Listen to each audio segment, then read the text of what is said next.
Hi, I'm Larry Johnson. I am a professor at Texas A&M University, and today we want to talk about the urinary system.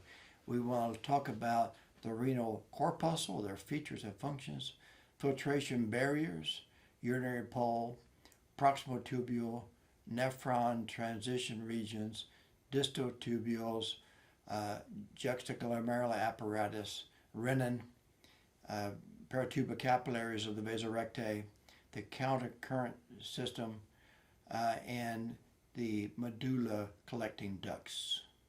And we can see the glomerulus here is the tubular cuff of here, and this is the urinary pole where the blood vessels come in. Sorry, the vascular pole where the blood vessels come in. Urinary pole is where Bowman's space can continue with the lumen of the proximal tubule. And then of the cells that we have the space here. We have the parietal epithelium, which makes the Bowman's capsule, so it's Bowman's space. And then we have visceral epithelium, which are really the podocytes that we talked about before. That also touches Bowman's space. Then we have afferent arteriole, juxtamedullary cells in through here. Macula densa is part of a distal tubule, and this together is the renal corpuscle, and then Bowman's capsule is where we have the space there.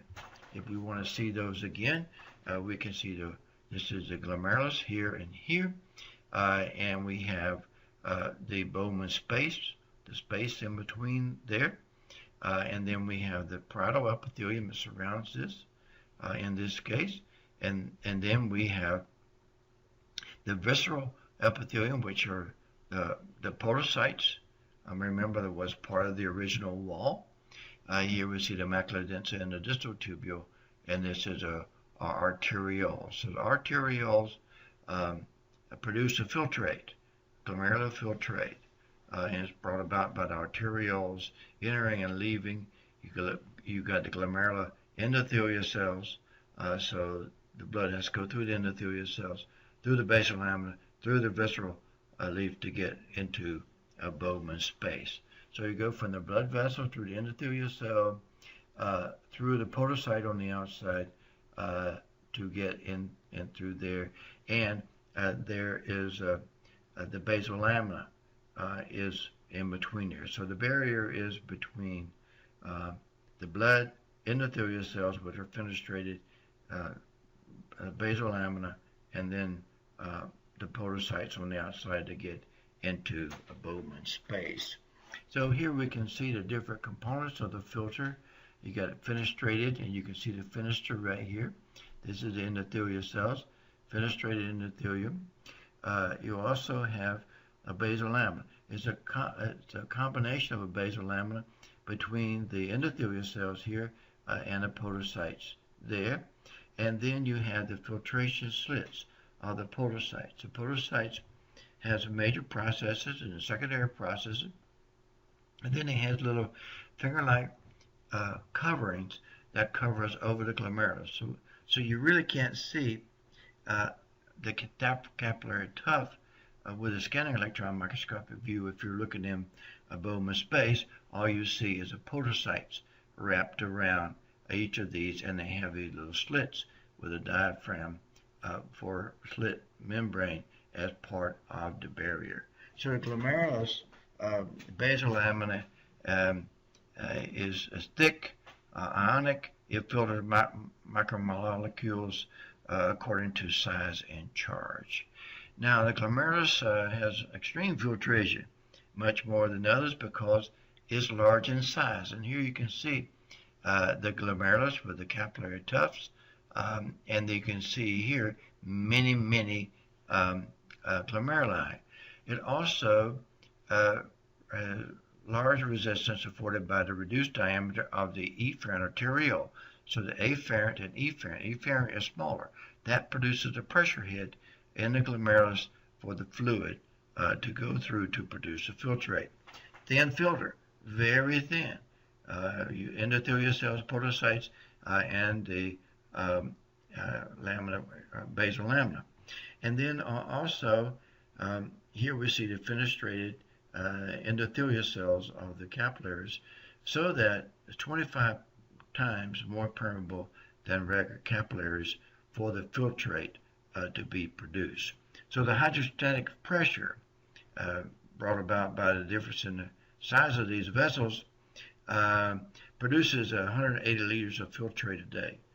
The filtrate resembles blood without large molecular weight, that is, those that are larger than 40,000 molecular weight. So if we look at the renal corpuscle, we see the urinary pole is over here.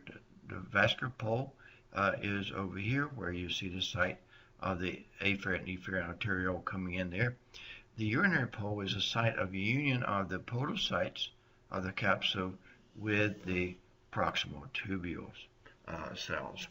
And here we can see that this is the visceral, this is the vascular pole.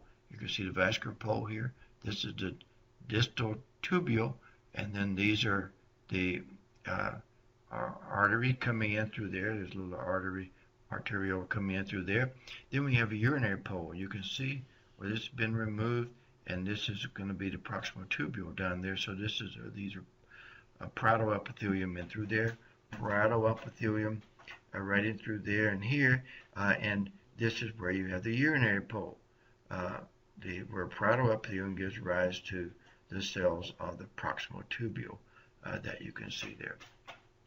And so here we can see again the macula densa of the distal tubule, juxtamedullary apparatus in through here, juxtamedullary cells in through here, distal tubule, proximal tubule, and you can see the microvilli of the brush border of the proximal tubule. And so on the proximal tubule, we can see that it has microvilli projecting. It actually has a uniform microvilli, which makes a brush border. And this is involved in absorption of protein, which is what we see here. Protein gets caught in there, and then it's phagocytized and broken down to amino acid to be reused. So we can see the brush border here. So all these are cells of the proximal tubule. You can see the brush border with the PAS staining, as well as the basement membrane, but the brush border is also PAS positive. You can see the brush border here, and there. And so there could be a little bit of protein in the urine, but most of it should be out. And so how do you identify the proximal convoluted tubule? One is by the brush border. You can see the heavy purple here, which is the brush border. You can also see a brush border in this guy as well, and of course at the electron microscopic level, brush border we can see there, microvilli. Also, the cytoplasm is more red, and you can see red here compared to this distal tubule, not quite so red. And also the nuclei are far apart, a long ways apart. Nuclei are in the proximal tubule, and the boundaries are indistinct.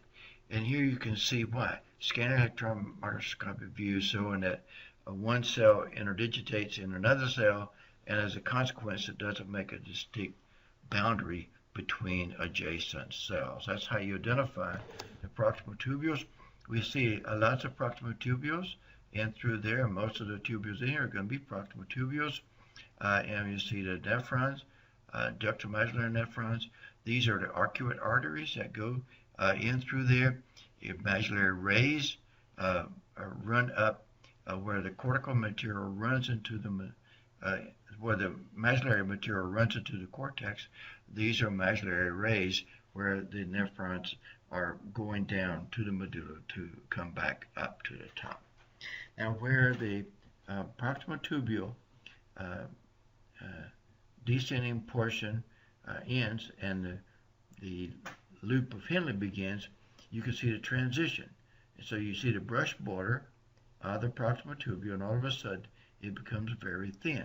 And you can see those in these specimens. Over here you have descending portion of the proximal tubule. Over there you got the thin loop of Henle. So we have several of those transitions that can occur, and that's where we are, right up here between the loop of Henle and the descending portion of the proximal tubule. You can see it here, here, but also you can see it when it comes back up.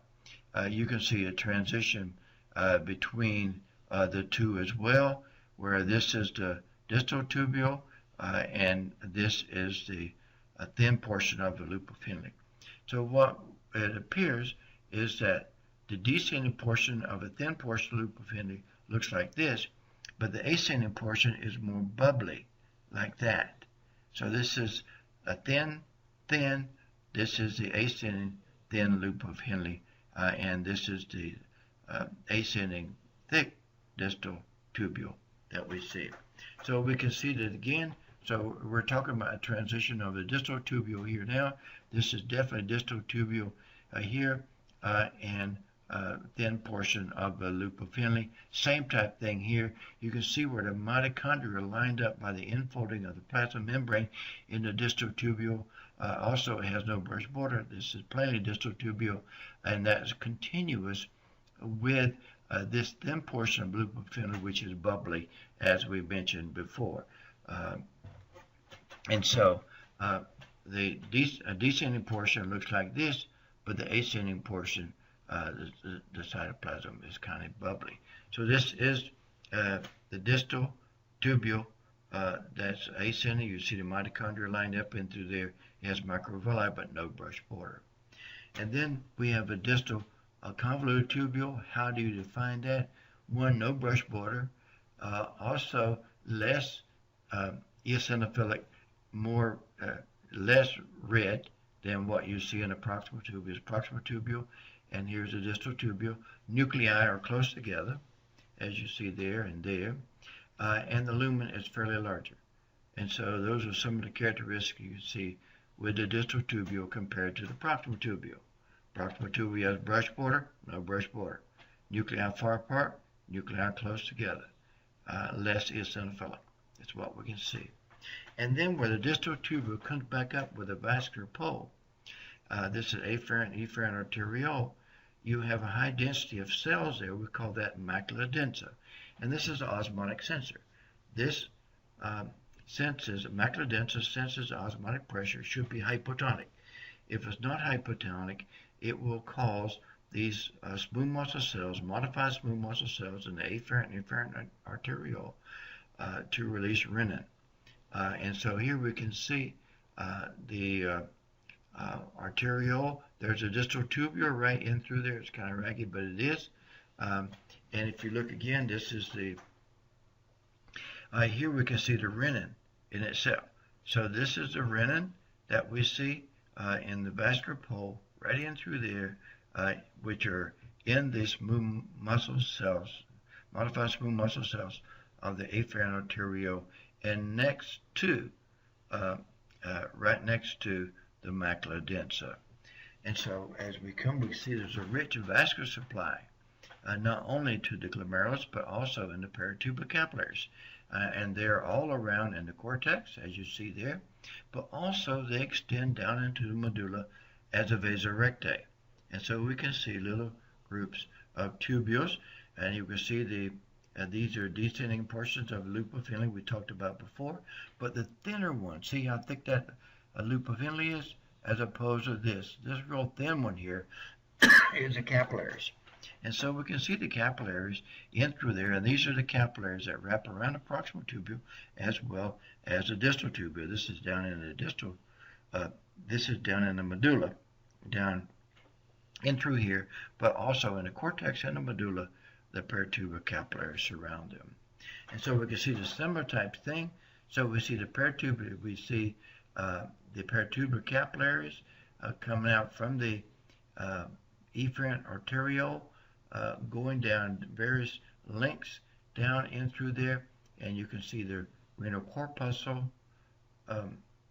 here, and you can see the nephrons going in through there with the peritubular capillaries wrapped around it. And here we can see the vasa recta. Blood enters at the top of 300 milliosmoles, which is normal osmotic pressure, and it also leaves with 300 milliosmoles. But meanwhile, as it was going down, it increased the concentration of salt and urea increased as it went down deep into the medulla. And this is known as a countercurrent exchanger. And so basically it goes down and the osmotic pressure changes within there, but it's reduced again as the salt goes out of here back into there, so that it doesn't disturb the gradient that was set up by the thin loop of Henle of the nephron, and that is called the countercurrent multiplier, is the nephron itself. So here we see the peritubular capillaries, about 180 liters a day is filtered.